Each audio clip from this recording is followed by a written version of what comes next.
Hey guys, tonight we're stepping into a place so old, that time itself hasn't yet learned how to count. The air is neither warm nor cold. It is simply nothing. Above you, there's no sun, no moon, no stars. Beneath you, no ground. Just a vast gulf of silence and possibility, stretching forever in every direction. This is Ginnungagap, the yawning void, where even the idea of north or south has yet to be invented. You wouldn't survive this place. Not because of any monster or storm, but because here, there's not even a breath for your lungs to steal. And yet, this is where it all begins. The story you're about to drift through has no written eyewitness, no neat timeline, and plenty of moments where scholars still tilt their heads and say, well, maybe. But that's part of the charm. So, before you get comfortable, take a moment to like the video and subscribe. But only if you genuinely enjoy what I do here. And I'd love to know, where are you listening from tonight? And what time is it there? Now, dim the lights. Maybe turn on a fan for that soft background hum, and let's ease into tonight's journey together. You are in the nothingness before the worlds. Ahead, a slow, shimmering haze begins to take form. Not from light as you know it, but from the meeting of two eternal forces. To the north of the void lies Niflheim, the realm of endless frost and shadow. Its icy breath spills forward in waves, curling like pale mist. To the south burns Muspelheim, the land of unquenchable fire, where the air shimmers with molten heat. Where these two extremes meet, something stirs. It's not dramatic at first, more like a droplet forming on the edge of a leaf. Only this droplet is made of the raw fabric of creation. The frost melts against the fire, dripping into the void, and from this mingling of opposites, shapes begin to emerge. One shape is vast, and it moves slowly, as if the concept of speed hasn't quite been invented yet. This is Ymir, the first of the giants, his breath curling into the still air. From him, more life will come, but not in any way you'd expect. The ice is also busy crafting something else. A cow. Yes, the great cosmic cow, Audhumla. She steps forward on hooves that have never touched earth, her hide glistening like carved marble dusted in frost. She does not roam. She stands in the void and licks at the salty ice blocks, her tongue scraping rhythmically. And from the place she licks, another figure will soon emerge, though you don't yet know his name. You float closer to Ymir, and it's unsettling. He doesn't look like a god or man, or even something you can clearly describe. His skin seems to hold the memory of frozen rivers and scorched mountains all at once. When he sleeps, something strange happens. From the sweat beneath his arms, two beings are born, a man and a woman, fully grown, stepping out into the void as though it were a meadow. From his legs comes a third child, so bizarrely formed that even the skalds telling this story centuries later would lean closer to the fire and lower their voices. Historians still argue over whether these births are meant to be taken literally, or if they're poetic metaphors for the unpredictable blossoming of life. But here, in Ginnungagap, there's no dividing line between myth and fact. The only truth is that the nothing is no longer nothing. It's becoming a place. You drift upward, sensing Audhumla still licking away. Day by day, though day is a meaningless word here, her tongue reveals the shape of a man, tall and proud, with hair like gold and eyes sharp as glacier ice. This is Buri, the first of the gods, though he stands alone for now. He will have a son, and his son will have 3 sons, Odin, Vili, and Ve. And their story will not be gentle. The void begins to hum. It's not sound exactly. It's It's more like the air itself remembering what sound will someday feel like. In that hum is a promise. The worlds will come, and they will be both beautiful and terrible. And for now, you simply float there, in the cold dawn of creation, watching the first pieces of the puzzle click into place. You remain in the hush of Ginnungagap, where the meeting of fire and ice feels almost like two hands pressing together, reluctant yet inevitable. The shapes that emerged from that meeting now stand as the first actors on this cosmic stage. Ymir moves slowly, his massive limbs drifting as if weighed down by the very concept of existence. Every shift of his body sends tiny tremors through the stillness. Though there's no ground yet to carry them, he is alone. And yet, he is never truly alone. From his very being, life keeps slipping into the world, unasked for and unplanned. Beneath his arms, moisture beads into sweat. And from that sweat, the first frost giants, his children, crawl forth. Their voices are rough, like gravel grinding under ice. They look up at Ymir with the vague recognition that he is their source, though not necessarily their protector. Giants, after all, are not born of tenderness. You drift closer, and that's when you see Audhumla again, her hide glistening in the cold dim. She lowers her head to the ice, licking methodically, each stroke revealing more of the man trapped within. His name, though it is not spoken aloud here, is Buri, and when at last he steps free, it is without ceremony. His golden hair catches the ghost light of Muspelheim, and his gaze is steady. He does not look at Ymir with fear or hostility. He simply exists, a counterpart in this fragile balance. Buri will soon have a son named Bor, and Bor will wed Bestla, a giantess descended from Ymir's own line. Their union will create something entirely new. 3 sons, each unlike anything the Void has seen before: Odin, Vili, and Vi. These brothers will not be content to simply live alongside Ymir. They will look at him and see not an ancestor, but raw material. But for now, Ymir grows restless.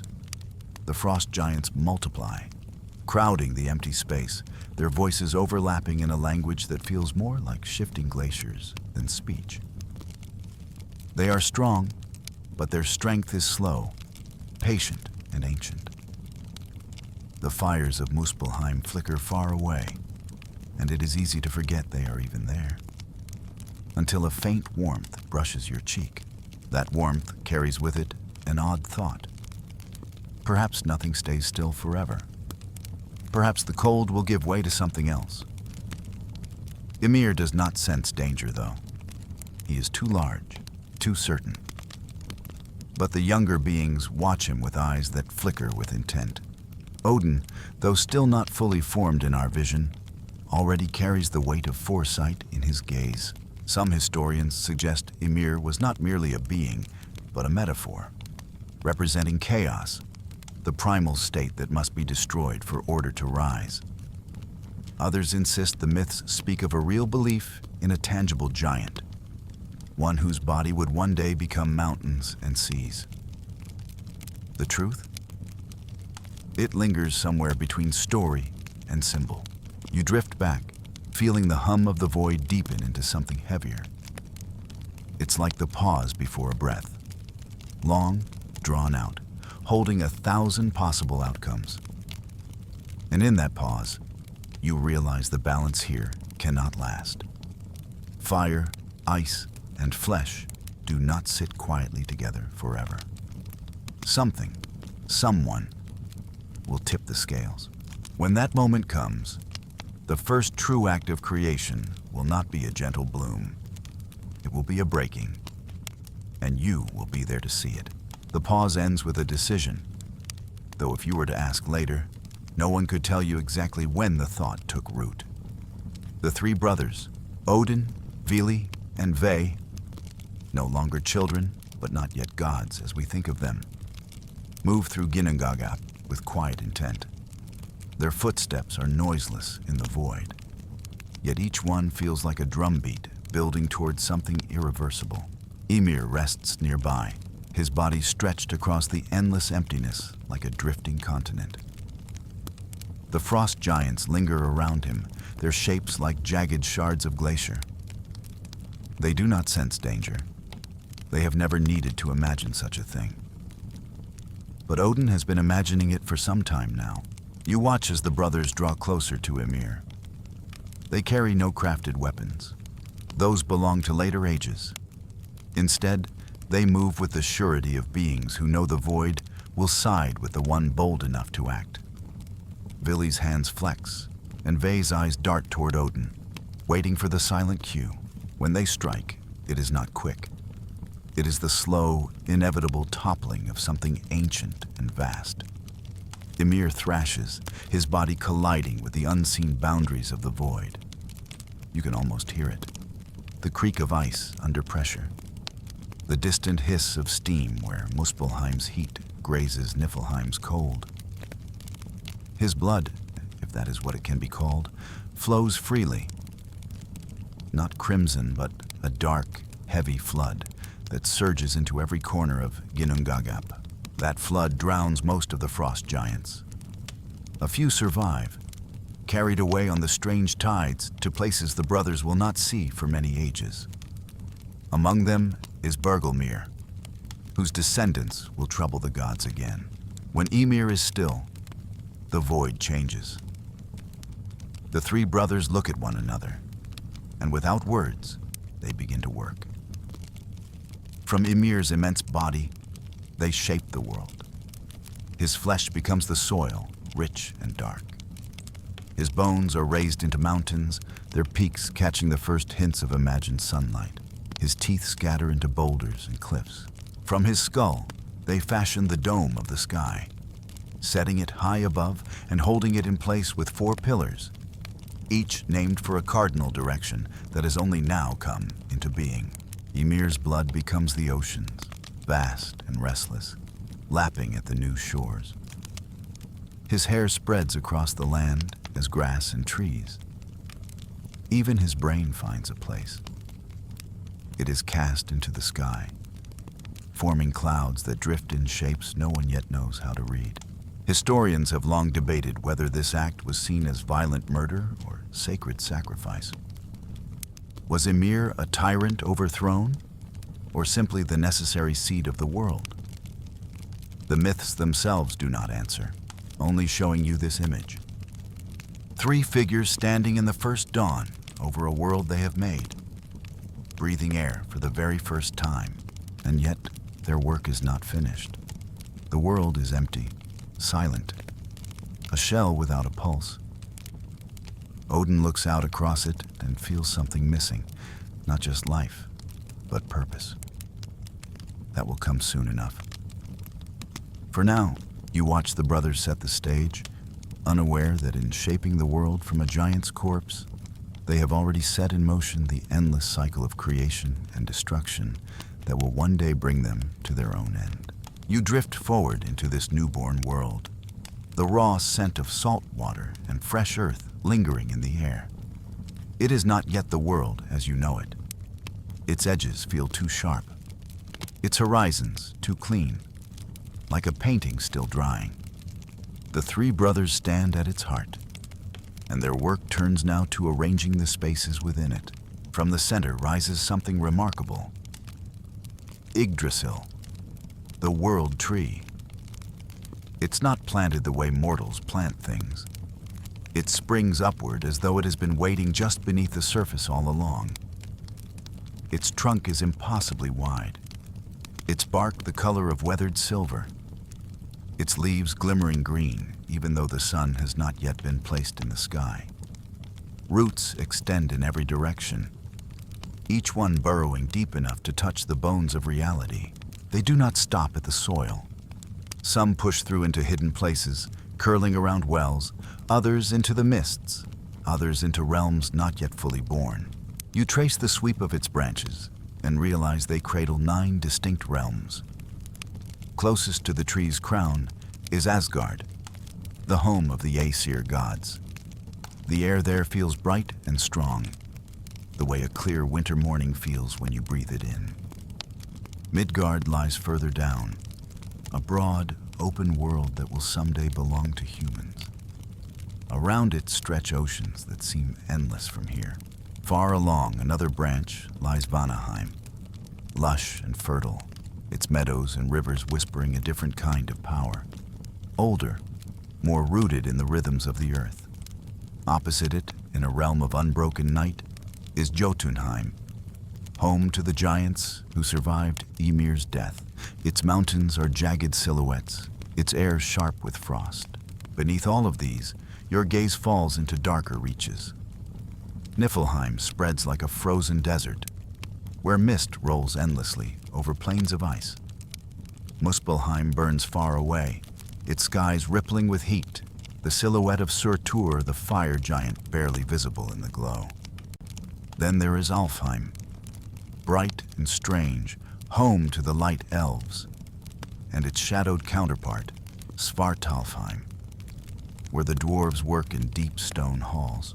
At the roots, hidden from the light, lies Helheim, the realm of the dead who did not fall in battle. It is cold, not cruel, but it carries the heaviness of finality. As you take this all in, you realize Yggdrasil itself is alive in a way the land and sea are not. You feel a pulse running through it, a slow, steady beat, as if the tree remembers all that has been and all that will be. Scholars still debate whether Yggdrasil is the source of the 9 realms or simply their bridge. But here, its presence feels absolute. The brothers set the sun and moon in the sky, captured from sparks stolen out of Muspelheim's flame. They give them paths to travel so that the world will know the difference between day and night. They sprinkle stars across the dome of the sky, arranging some into patterns that will one day guide sailors across uncharted seas. In this moment, there is peace. The worlds are suspended in a delicate balance, connected yet separate, each with its own story waiting to unfold. You stand in the quiet, hearing only the rustle of Yggdrasil's leaves, which sounds suspiciously like whispered conversations you can't quite catch. It's beautiful, yes, but you remember what beauty meant for Ymir. It doesn't last forever. The 9 realms have been shaped, and now they will need inhabitants. The question is, who will claim them first? You stand at the foot of Yggdrasil's massive trunk, where the brothers now turn from shaping the landscape to shaping the lives that will inhabit it. The air here feels different, still crisp and new, but charged with a subtle tension, as though the world itself is holding its breath. Odin, Vili, and Ve walk together across the fresh green slopes of Midgard. In the distance, waves break lazily on untouched shores, the sea still tasting of Ymir's blood. They search for something, not prey, not treasure, but possibility. And then they find it. 2 shapes lie washed up among the seaweed. One the pale color of driftwood, the other darker and smoother. They are not yet alive, but their forms suggest what they could be. These are logs, remnants of trees that never grew. But in the hands of the brothers, they are more than wood. Vili bends first, placing thought into one. Vel follows, gifting it form and senses, the feel of wind, the sound of water, the ability to move. Finally, Odin steps forward and breathes. His breath is not air, it's something richer, warmer, a spark that catches and holds. The logs shift, shudder, and sit up. You are looking at the first humans, Ask and Embla. They blink at the brothers with eyes that hold no memory, only the hunger to make some. They do not speak yet, but language will come. The gods place them here in Midgard, not at the lofty heights of Asgard or the shadowed edges of the other realms. This world will be theirs to tend and to survive in. Above them, Asgard takes form. Its halls rise from gold and polished stone, each one gleaming as though it has been standing forever. Here dwell the Aesir, the new gods of the 9 realms. Odin, though young by cosmic standards, is already their chief. One eye glancing toward what is, the other toward what must be. His brothers stand at his side for now, though their names will fade from most tellings. You wander through Asgard's early days, meeting its first great figures. Frigg, Odin's wife, moves like the quiet wind before a storm, her eyes seeing further than most. Thor, Odin's son, is already strong enough to shake the rafters with laughter or fury. Baldur shines with a beauty so pure it almost hurts to look at him. Tyr stands apart, more thoughtful, his hand resting on the hilt of a sword that will one day cost him dearly. Even here, in this bright beginning, the seeds of rivalry take root. The gods are not perfect, they are powerful, and with power comes pride. In these days, they build walls, forge weapons, and explore the bounds of their authority. They feast in golden halls, drink from endless horns, and exchange gifts of such strange and wondrous quality that even centuries later, skalds will lean close to the fire to describe them. Scholars still puzzle over whether these early gods were drawn from older tribal deities or if their personalities formed entirely in myth. What's certain is that they are not all the same. Some are quick to battle, others to counsel, and some to schemes whose purposes are known only to themselves. From Midgard, the first humans look up at the sky, seeing Asgard's shimmering bridge, Bifrost, spanning between worlds. They don't yet know the names of those who walk it. But in time, they will, and you can feel it too. The shape of the story is changing. The gods have their halls, the humans their land. It's only a matter of time before someone decides that what they have is not enough. You follow the curve of Bifrost as it shimmers between realms, the rainbow bridge humming softly underfoot. It carries you from the proud towers of Asgard toward a softer horizon, Vanaheim, the home of the Vanir gods. The air here feels thicker, rich with the scent of growing things, the murmur of rivers, the whisper of grain swaying in the breeze. It is a realm of plenty, but beneath its calm lies an old, steady magic, the kind that takes root in the bones of the land itself. The Vanir are not like the Aesir. Where Odin's people thrive on order, oaths, and the thrill of battle, the Vanir move with the patience of seasons. They are tied to fertility, harvest, and the deep weaving of fate through ritual and charm. Their power does not strike like lightning. It seeps in like spring rain. You might think 2 such tribes of gods could live in harmony, each ruling their own domain. But suspicion travels faster than peace. The Aesir look at the Vanir and see strange magic. Satyr, a force that bends minds, shifts fortunes, and doesn't always follow the rules. The Vanir look at the Aesir and see arrogance, a hunger to command rather than coexist. It begins, as many great rifts do, with a single figure. Gulvai, a Vanir woman whose very presence seems to glitter like gold, arrives in Asgard. She speaks of wealth, of the power it brings, and the Aesir listen, until they begin to feel they have listened too much. They accuse her of sorcery, of bewitching them, and in their fear, or perhaps pride, they attempt to burn her. But Gulvai does not stay burned. Twice she rises from the ashes, unmarked, her gaze steady.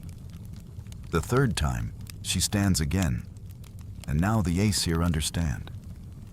They have made an enemy who cannot be killed so easily.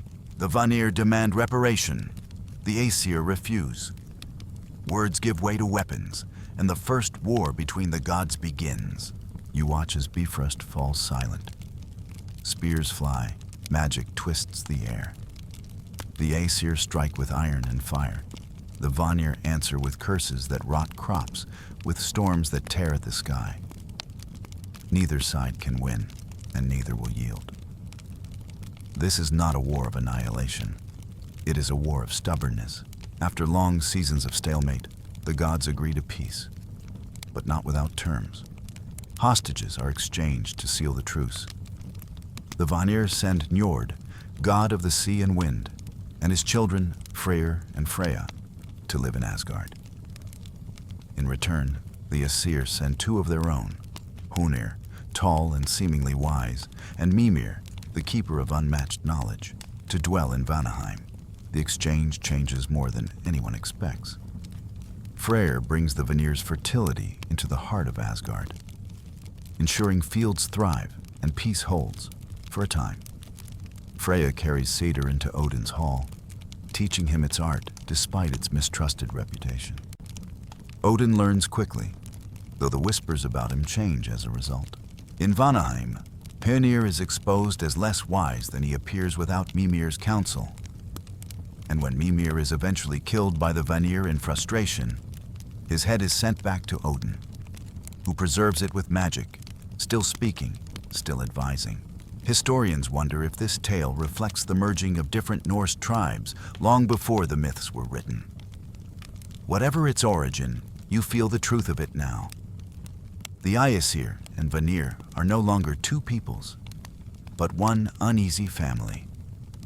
They share halls, feasts, and grudges, and their peace, though fragile, will shape the ages to come. Yet, as the smoke of war fades, another figure moves between these gods with an easy smile and eyes that notice too much. He is neither fully Aesir nor Vanir, and his presence will be both gift and curse. His name is Loki. You notice him before he speaks. How could you not? Loki carries himself with a looseness that doesn't belong in these polished halls, like someone who has been everywhere and picked up a little of each place. His smile is quick, but it never reaches his eyes. Those eyes are always moving, measuring, and, though you can't quite prove it, already planning something. He is Odin's blood brother, bound not by birth, but by a pact so old and private that even the other gods are left guessing at its full meaning. Some call him Aesir, others Jotun, for his father was of the giants. Loki himself? He prefers to be whatever suits the moment. At first, he seems harmless, even useful. When Thor misplaces his hammer, Loki is the one who schemes to get it back. When the gods need treasures beyond imagining, Loki ventures into Svartalfheim to coax, bargain, or swindle the dwarves into forging them. He has a way of talking himself past doors that should never open, of twisting an enemy's strength into the god's advantage. But if Loki's cleverness is a gift, it is a double-edged one. His jokes have a habit of cutting deeper than they should. His bargains often come with hidden knots that pull tight when least expected. He likes to prod at pride, to push boundaries just to see what happens when they break. One evening, you follow him to a feast in Asgard. The hall is bright with gold and firelight, the air thick with the scent of roasted meat and mead. Laughter rolls like thunder against the high beams. Loki weaves among the benches, smiling, praising, drinking. Until suddenly he's not praising but insulting, his words sharp enough to draw blood without spilling a drop. One god rises to strike him, but Loki's grin only widens. "If you can't bear the truth," he says, "perhaps it is too heavy for you to hold." Historians still debate whether Loki was meant to be an outright villain or something more complicated. A necessary spark of chaos to keep the stories moving. The myths make no apologies for his shifts in loyalty. One moment he is saving Asgard. The next, he is leading its enemies to the gates. There are tales of him walking with Thor through the land of giants, talking their way out of doom more than once. Tales of him transforming into a mare, into a salmon, into whatever the moment demands, sometimes to escape danger, sometimes to invite it. And then, there are his children. Not yet, though. For now, he's just the shadow at the edge of the firelight. The sly voice in the corner of Odin's council, the friend you shouldn't trust, but somehow can't ignore. You get the feeling that if the gods are the pillars of this new world, Loki is the crack running through the stone. It hasn't brought the hall down yet, but one day it will. You follow Loki down into the earth, far from Asgard's bright halls, into the deep smoked forges of Svartalfheim. Here, the air tastes of iron and soot. The glow comes not from the sun, but from the mouths of furnaces, where dwarves, short, broad, and endlessly skilled, hammer molten metal into shapes that will one day be called legendary. It begins with a wager, as many of Loki's ventures do. He has managed, through flattery, cunning, and perhaps a pinch of insult, to challenge two pairs of master smiths to outdo one another. The prize? The favor of the gods themselves. The risk? Loki's head. The terms are simple. Whoever crafts the greater treasures wins, and the loser may take the trickster's life. You watch the first pair, the sons of Ivaldi, work quickly, their hammers ringing like silver bells. From their skill come three marvels. A golden boar, Gullinbursti, whose mane shines brighter than torchlight and can race across land, sea or sky. A ship, Skidbladnir, that can sail with any wind, always finding fair weather, and fold small enough to slip into a pocket. And the most dazzling of all, a golden wig, spun from fine threads, each strand alive with sunlight. This will soon rest upon the head of Sif, Thor's wife, replacing the hair Loki once cut away as a prank. Not to be outdone, the second pair, Brock and Sindri, work with slower, surer strokes, each piece forged under strict ritual. Sindri works the bellows, while Brock strikes. From their forge emerge a golden ring Draupnir, from which every ninth night 8 identical rings will drip, each as perfect as the first. A great boar? No. From their work comes a shining golden-bristled creature to rival Gullinbursti. And at last, the masterpiece, Mjolnir, the hammer, short-handled due to Loki's meddling with a fly's sting, yet so perfectly balanced it will become Thor's greatest weapon, capable of crushing mountains and returning to its wielder's hand every time. When the treasures are presented in Asgard, the gods marvel. Odin takes Draupnir, Freyr claims Gullinbursti and Skidbladnir, and Thor receives Mjolnir. Even with its shortened handle, it is judged the greatest of all the gifts, ensuring Brock and Sindri's victory. The dwarves, of course, demand Loki's head. Loki, with a laugh, reminds them the wager promised his head, but not his neck. And since removing the one without harming the other is impossible, the smiths settle for sewing his lips shut, a rare moment when the trickster's tongue is stilled. Scholars still argue whether these treasures were purely myth or symbolic of real objects revered in Norse culture. The truth here is less important than the fact that each item will shape the fates of gods and mortals alike. You look around Svartalfheim's forges one last time. Sparks drift upward like tiny stars, and the ringing of hammers sounds almost like distant thunder. In these deep halls, greatness is not shouted. It is forged, stroke by careful stroke, in the heart of the earth. You leave the warmth of the forges and step into a wind that cuts straight through you. The light is dimmer here, the horizon jagged and restless. This is Jotunheim, the land of the Jötnar, the giants. From Asgard, they are often spoken of as enemies, but up close you can see they are something more complicated. Their shapes vary wildly. Some tower like walking cliffs, others are scarcely larger than men, their features sharp as splintered stone.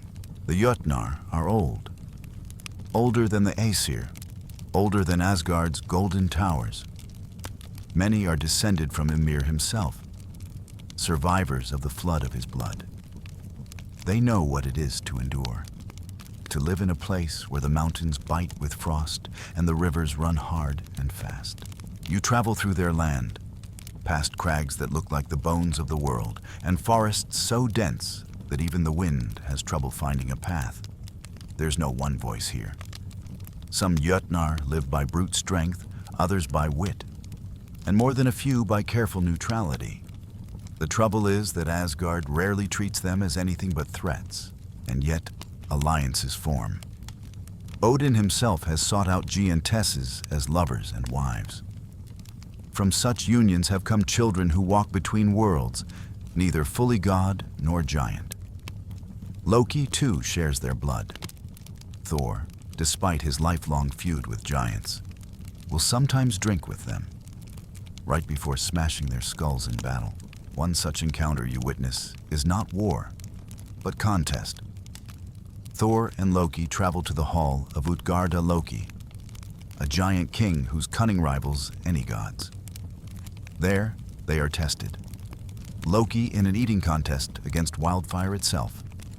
Thor in a drinking challenge, a lifting feat, and a wrestling match. Each time, the giant's tricks twist the trials beyond fairness. Thor drinks from the sea itself, lifts the Midgard serpent in disguise, and wrestles with old age personified. Defeat here is not shameful. It's a reminder that the giant's power often lies in what can't be struck down with a hammer.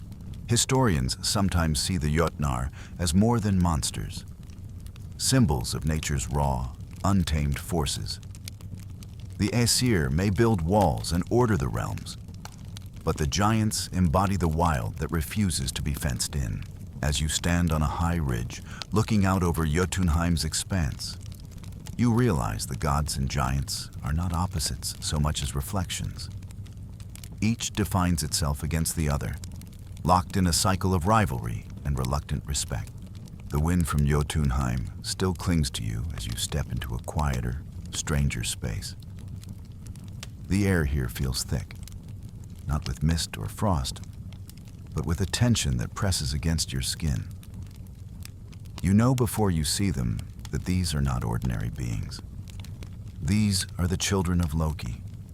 And even now, before their names are carved into prophecy, there is something in the way the world reacts to them that makes the hair at the back of your neck rise. Their mother is Angerboda, a giantess of the ironwood forest in Jotunheim. The trees there are said to grow so close together that the sun cannot find its way to the ground. The shadows are not empty. They move and they watch. This is not a place the Aesir visit lightly, and yet Loki came here. Whether he was seeking mischief, knowledge, or simply what no one else would dare claim, no one can say for certain. But what he brought back into the world, what he fathered, would shape the fate of all the 9 realms. The first child is Fenrir. Even as a pup, the great wolf's paws are too large for his body, his teeth too sharp for comfort.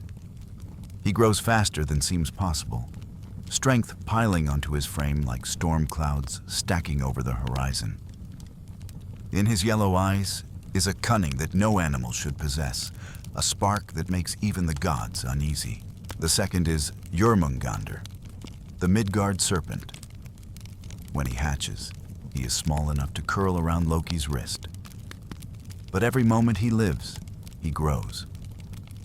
By the time Odin learns of him, the serpent's length is beyond measure, his coils restless in the oceans of Midgard. There is no containing him, so Odin has him cast into the depths, where he will grow until he encircles the entire world, tail in mouth, waiting. The third is Hel. Her face is divided, one half the pale beauty of a living girl, the other the gray-blue of a corpse. She does not flinch under the stares of others. She meets them, steady and unblinking, as though she sees more than they do. Her presence chills the air, but there is no malice in it, only inevitability. Odin sends her to rule over Helheim, the realm of the dead who did not die in battle. And there she becomes a queen in her own right. It's tempting to think the gods acted out of fear, and they did, but also out of prophecy. The seers have spoken. These three will be the ruin of the Aesir. Fenrir will break free and kill Odin. Jörmungandr will poison Thor. Hel will hold sway over the dead when Ragnarok comes. To leave them unchecked is to invite the end. So they try to control them. With Fenrir, it begins like a game. The wolf pup is brought to Asgard and raised among the gods.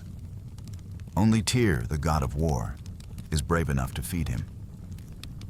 Fenrir trusts him in a way he trusts no one else. But each season, the wolf grows larger, his jaws able to snap through shields as though they were twigs. The gods begin to murmur. They need to bind him, just to be safe. The first chain, made of iron, Fenrir snaps with a single jerk. The second, thicker and stronger, meets the same fate. At last, Odin sends for the dwarves of Svartalfheim, who craft something unlike any chain ever forged. Gleipnir, smooth and soft as silk, yet impossibly strong. It is made from 6 impossible things: the sound of a cat's footfall, the beard of a woman, the roots of a mountain, the breath of a fish, the spittle of a bird, and the sinews of a bear. Things that do not and cannot exist, and therefore cannot be broken. When the gods present Gleipnir to Fenrir, he narrows his eyes. He suspects a trick and agrees to be bound only if one of them places a hand in his mouth as a sign of good faith. Tyr steps forward without hesitation. You watch as they wind Gleipnir around the wolf's legs. At first, he tests it gently, then with more force, then with all his might. But the chain holds. Realizing the trap, Fenrir closes his jaws, severing Tyr's hand at the wrist. The god does not cry out. The wolf is left howling on the plain, bound but far from defeated.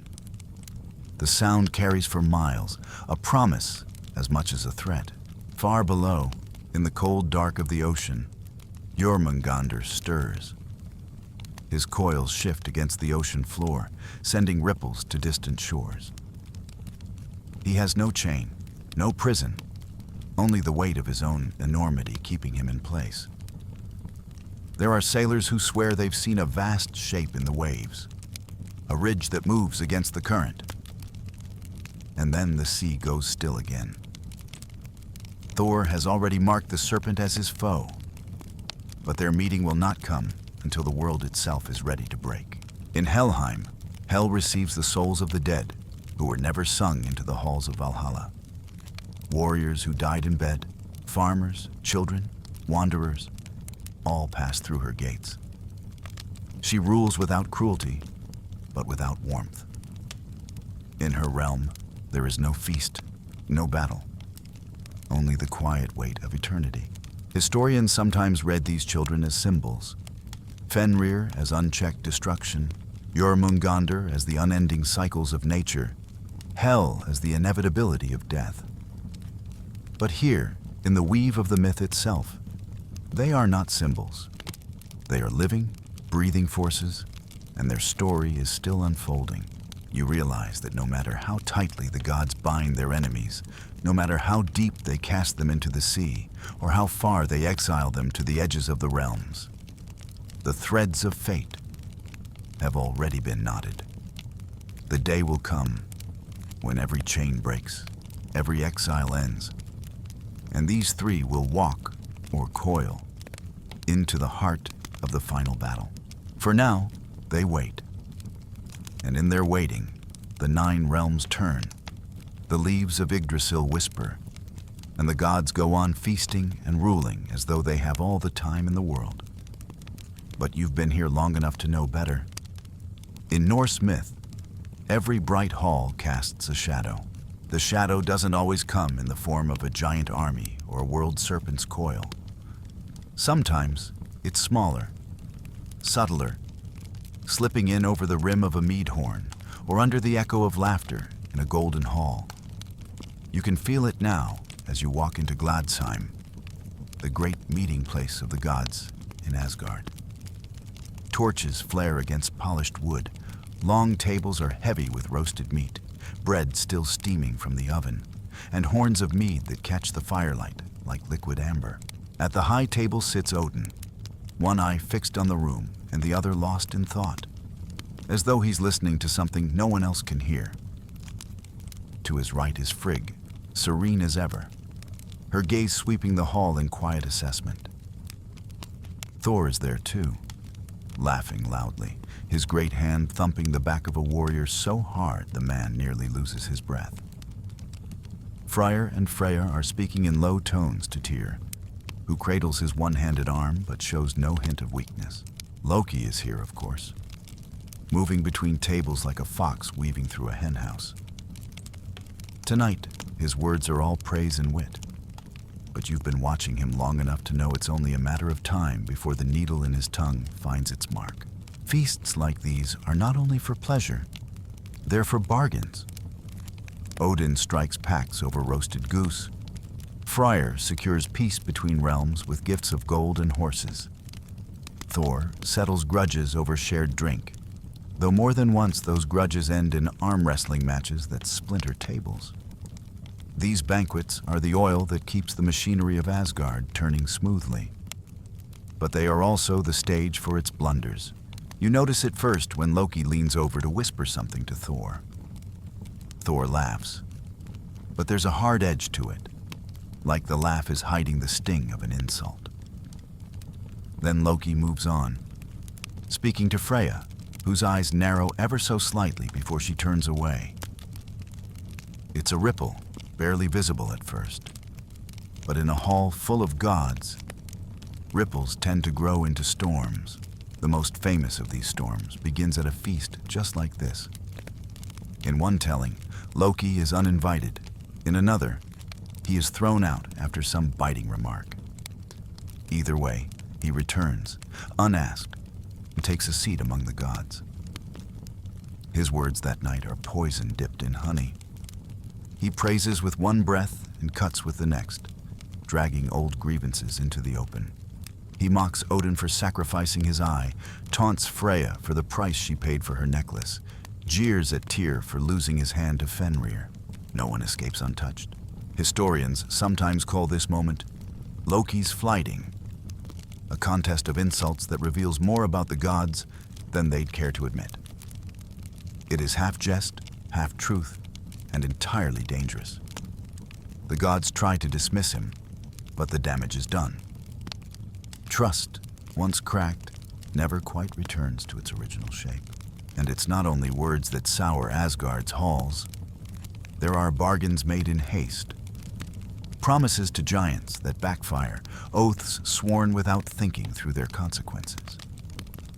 Once, the gods hire a mysterious builder to raise an impenetrable wall around Asgard. The payment he demands? The sun, the moon, and the goddess Freya. They agree, believing he could never finish in time, only to find he can, with the help of his mighty stallion, Svadilfari. Desperate to escape the bargain, they send Loki, transformed into a mare, to distract the stallion. The plan works, but it leaves the trickster with an unexpected consequence. The birth of Sleipnir, Odin's 8-legged horse, swift enough to ride between worlds. Every feast, every bargain, every blunder leaves a mark on the tapestry of the 9 realms. The Aesir may think themselves above the reach of fate, but here, in the warm glow of the hall, you can almost see the Norns' fingers at work, weaving every boast, every jest, every careless oath into the pattern of what's to come. And you, moving quietly among them, can feel it. The air beneath the laughter is tightening. The stories are shifting. Somewhere under the roots of Yggdrasil, the ground is beginning to tremble. You follow the tremor downward, away from the warm halls and bright feasts, into the deep shadows beneath Yggdrasil. The air grows cool here, not with the chill of winter, but with the stillness of a place where time itself feels heavy. Massive roots twist around you, each thicker than a hall's pillar, plunging into soil older than the sky. Their surfaces are rough with age, their grooves filled with the whispers of things that were and things that will be. At the heart of these roots lies a great well, Brunner, the Well of Fate. It glimmers faintly, though no sun has ever touched it. 3 women sit beside its edge, and you know without needing to be told that these are the Norns, Urdur, Verdandi, and Skuld. What was, what is, and what shall be. Their hair catches the dim light like threads of silver and shadow. They do not look at you, yet you feel them weighing you in the same moment they weigh kings, farmers, giants, and gods. In their hands are strands, some thick, some gossamer thin, that they weave into the great web of fate. Each strand is a life, a choice, a turning point. Some knots are tight and unavoidable, others are loose, shifting with every heartbeat. Even Odin comes here. You see him now, standing with his head slightly bowed, listening to words that are not for you to hear. His face is calm, but you know the price he has paid for the knowledge he carries. His eye left at Mimir's well, another sacred spring hidden elsewhere beneath the roots, guarded by a head that speaks wisdom from beyond death. Odin's knowledge is deep, but the Norns is deeper still, and not even he can rewrite the threads they set. Beside the well grows the ash tree's root, tended with care. The Norns draw water from Brunner to keep it strong, mingling it with white clay so that the root does not rot. They work without rest, their movement steady, knowing that even Yggdrasil itself is not eternal. Somewhere among the branches above, an eagle sits, and at the base of the trunk, a serpent named Nidhugger gnaws constantly at the roots. Between them scurries Ratatoskr, a sly squirrel who carries insults from the serpent to the eagle and back again. A strange messenger in the great tension between sky and earth. Some scholars suggest these images, the eagle, the serpent, the squirrel, are symbolic of cosmic balance, the push and pull between destruction and renewal. Others believe they are simply part of a rich oral tradition where every creature has a place in the world's story.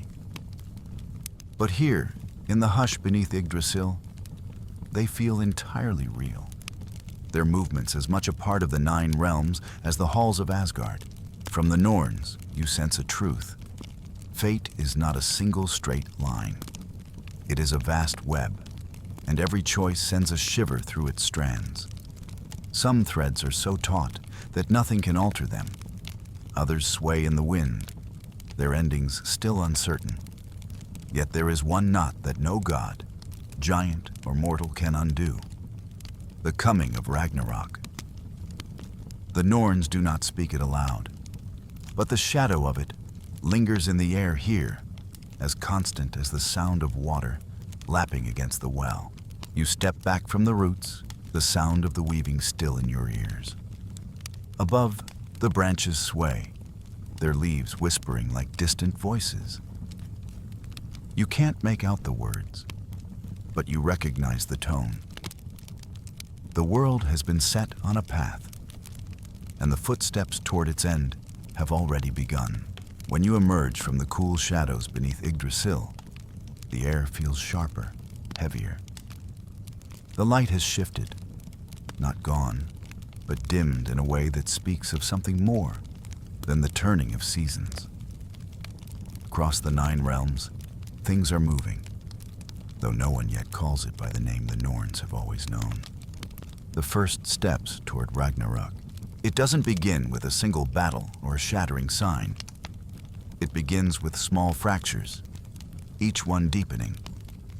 The bonds between gods strain, alliances crack, old grudges resurface. Even in Asgard's high halls, the laughter at feasts feels forced, as if everyone knows they are dancing a little too close to the edge. The first omen comes in the form of Baldur's dreams. the shining god, beloved by all for his beauty, fairness, and light, wakes in the night with a shadow in his gaze. He speaks of visions where darkness swallows him, where the world mourns and never laughs again. Frigg, his mother, is shaken. She vows that no harm will come to him. She travels the realms, extracting oaths from every creature, every stone, every sickness and weapon, that they will never hurt Baldur. Every creature but one. Mistletoe, the mistletoe, is so small, so harmless, that Frigg spares it. The gods, reassured, turn Baldur's invincibility into sport. In the courtyards of Asgard, they hurl spears, stones, and axes at him, laughing as each weapon falls harmlessly away. Only Loki watches with a different sort of smile. Disguising himself, he learns of the mistletoe's exemption. Then he crafts a dart from its pale wood and places it in the hand of Hörder, Baldur's blind brother, guiding his aim with a whisper. The dart flies true. Baldur falls. Silence swallows the courtyard, and in that silence, something shifts in the bones of the world. The gods burn with grief and fury. They send Hermodr, Odin's son, to ride Sleipnir into Helheim, to plead with Hel herself for Baldur's release. She listens and sets a condition. If every being in the 9 realms weeps for Baldur, she will let him go. The word spreads. Tears fall like rain. But in a distant cave, a giantess named Thok refuses, her voice flat as stone. Let Hel keep what she has.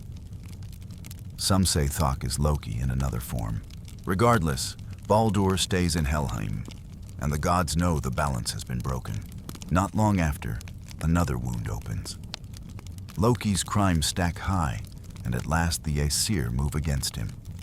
You watch as they drag him to a cave deep in the earth. They bind him with the entrails of his own son, which turn to unbreakable iron. Above him, a serpent drips venom onto his face. His wife, Sigyn, stays by his side, catching the drops in a bowl until she must empty it. When she moves, the venom touches him, and his writhing shakes the earth. The gods leave him there, knowing the bindings will not hold forever. Meanwhile, in the mortal realm, Fimbulvetr begins, the great winter. Snow falls without end, the sun hides, and the winds cut like knives. No spring follows. Brothers kill brothers, families turn against each other. The thin threads of order fray, and chaos seeps through the cracks. Far in Jotunheim, the giants stir. In the ocean's depths, Jörmungandr shifts, his coils pressing against the sea floor, sending storms across the coasts. In Helheim, Hel walks her silent realm with purpose, her gaze turning toward the living. And somewhere in the darkness, Fenrir strains against Gleipnir, each pull loosening the impossible bonds a little more. Historians sometimes wonder if these omens were once separate stories, later woven together into the single great tapestry of Ragnarok. But here, standing between realms, you can see how each thread pulls on the others. The future is no longer a distant horizon. It is a shadow already at the door. The leaves of Yggdrasil shiver. You remember the Norns' quiet weaving, the way they never paused. You understand now. They weren't waiting for this moment. They were always moving toward it. The shadow that had been creeping at the edges of the 9 realms now breaks into open daylight. And the name, whispered beneath the roots of Yggdrasil, finally takes shape on every tongue. Ragnarok? The signs are no longer scattered omens, but roaring truths. And the end is no longer a distant possibility. It is a march, steady and unstoppable. The first sound you hear is not a war cry, but the groaning of the world tree itself. Its branches sway violently, leaves tearing loose in great showers. From the mountains of Jotunheim, a horn sounds, Gjallarhorn, blown by Heimdall, guardian of Bifrost. Its echo rolls through every realm, waking the dead, shaking the sea, and sending shivers down the spines of gods and mortals alike. The call means only one thing. The enemy is coming, and the enemies are many. The bindings on Fenrir snap, and the great wolf runs free, his jaws opening so wide that they can swallow the sky. His breath is hot as a forge, and with each step, the earth splits beneath him. Out on the dark sea, Jormungandr uncoils, rising from the depths with waves cresting along his massive body. The ocean floods the land, carrying him closer to the shore where Thor waits. From the realm of fire, Muspelheim, Surtur strides forward, his great flaming sword held high. Each sweep of it sends sparks into the sky, and each spark becomes a firestorm. Behind him march the fire giants, their steps turning forests to ash. From the realm of the dead, Hel releases her legions. Faces pale, eyes empty, armor silent save for the steady tread toward battle. And from the shadows comes Loki, freed from his bonds at last. He does not creep or hide. He stands at the prow of Naglfar, the ship made from the nails of the dead, steering it toward the final clash. The giants follow him, the dead follow him, and in his eyes there is neither joy nor regret, only inevitability. The plain of Vigrid stretches before them, vast enough to hold the armies of gods and monsters. The Aesir gather here, their armor gleaming, though they know it will soon be stained. Odin rides at the front on Sleipnir, spear Gungnir in hand, his single eye fixed on Fenrir. Thor stands beside him, Mjolnir ready, his gaze locked on the massive serpent. Freyr faces Surtur, knowing he will fight without the sword he once traded for love. Tyr readies himself for Garm, the hound of hell. Heimdall grips his shining sword, waiting for Loki's approach. The clash begins not with words, but with the sound of steel and the roar of beasts. Odin rides against Fenrir, Gungnir striking with impossible speed. But the wolf's jaws close over him, and in an instant, the All-Father is gone. A cry rises from the gods, but there is no time to mourn. Thor has found Jormungandr. The hammer crashes down, shattering mountains, and the serpent's venom spills into the air, burning the ground. Thor strikes again and again until the great coils go still. But he takes only 9 steps before the poison overcomes him. Elsewhere, Freyr falls to Surtur's flaming blade. Heimdall and Loki meet in the chaos, neither holding back, and when they fall, it is together, each dealing the other a fatal blow. Tyr and Garm tear into one another, neither surviving the struggle. When the plain is thick with smoke and blood, Surtur raises his sword one last time. Flames consume the sky, the land, the seas, and even Yggdrasil's roots. The 9 realms burn, their shapes dissolving in the glare until all that remains is ash and the distant hiss of a cooling world. Historians sometimes argue that Ragnarok is not destruction, but renewal, a necessary end before beginning. Standing here, though, in the choking air, it feels final. The gods are gone, the monsters are gone, the realms are gone, and yet, beneath the silence, there is a stir, a breath, as if something small but certain has survived. From the blackened plain of Vigrid, the smoke begins to thin. The roar of Surtur's flames fades to a crackle, then to silence. What remains is a world unrecognizable.